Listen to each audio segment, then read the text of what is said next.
Hi, in this Martin video we'll be discussing important information on light. How does light affect people? Well, light can have a psychological effect on people, and each person's perception is different, which presents a unique comparison to everyone else. Martin fixtures once used tungsten halogen and electrical discharge lamps, as well as LEDs, as light sources, but has discontinued all use of tungsten lamps.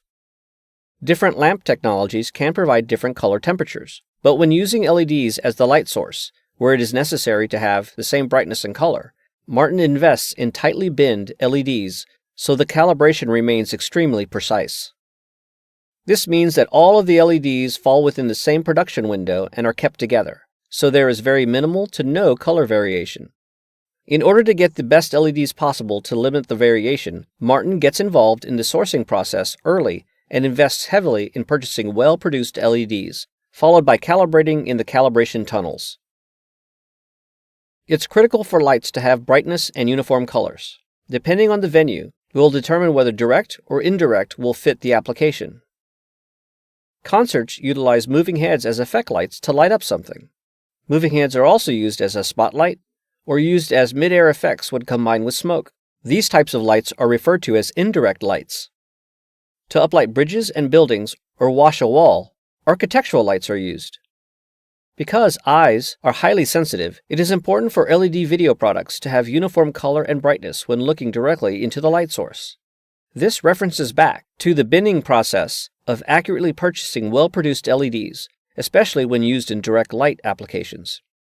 Furthermore, the placement of the LEDs plays an important role in achieving the desired output. LED video products use red, green, and blue LEDs, as well as 3 light sources, with varying characteristics, as opposed to one source. Red LEDs are stable in chromaticity, or color, and they are very sensitive to temperature. Green LEDs contribute primarily to the light output, but are sensitive to degradation. With blue LEDs, the eye is very sensitive to differences in chromaticity and luminance, and they are very sensitive to degradation. It's important to understand that LEDs don't last forever. LED products are sometimes purchased with the assumption that they will last a lifetime, but how long they last is dependent on how the LEDs are used and driven. An example would be the use of a Martin Mac Aura in uncalibrated or raw mode versus calibrated mode to create the brightest effect possible at a rock concert by putting all of their LEDs at their maximum output, at the maximum end of the spectrum. The problem is the LEDs are driven as hard as possible, which causes them to degrade at a faster rate. When the raw is mixed with the calibrated, differences in output can be seen, such as the blue and green fading first, while the red remains strong to reveal a pinkish color. As previously mentioned, LEDs degrade over time, and they degrade differently from color to color. The chart on the left shows the rate of intensity degradation of the 3 different color LEDs over time. It clearly shows how the blue output drops off the greatest, due to its high sensitivity to degradation as it approaches its end of life, or because it is driven incredibly hard. Because the red and green remain brighter than the degraded blue, there will be a difference in color output. Viewing angle is more representative to video screens as opposed to LED light fixtures. LEDs can be mounted horizontally, vertically, or in a triangular cluster pattern, and so on. These types of alignment or mounting patterns will have an effect on the viewing angle. For example, in reference to the 3 different patterns of red, green, and blue LEDs in the diagram to the right, imagine if you were to stand to one side or the other of the vertically aligned LEDs. You would have a good idea of what you would see in regards to the LEDs from the different sides.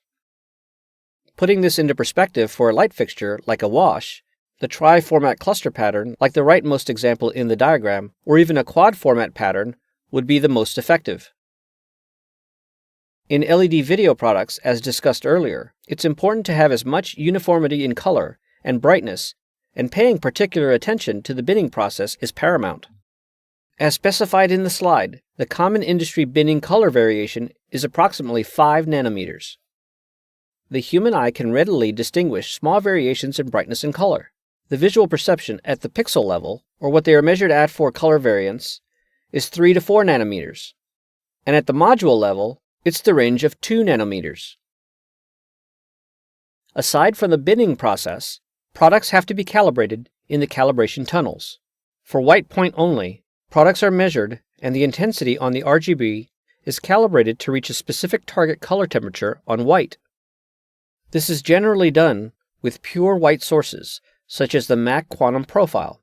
The LED engine is a pure white light source, and the color mixing is done with CMY flags. During the color calibration process, all single colors are measured on a pixel level or module level. This is more representative in products like the MAC Quantum Wash, MAC Aura, and MAC Aura XB, where the colors themselves have to be calibrated and the target is set on red, green, and blue. In order for the targeted color to be obtained, certain color or colors will be added to the single LED or module.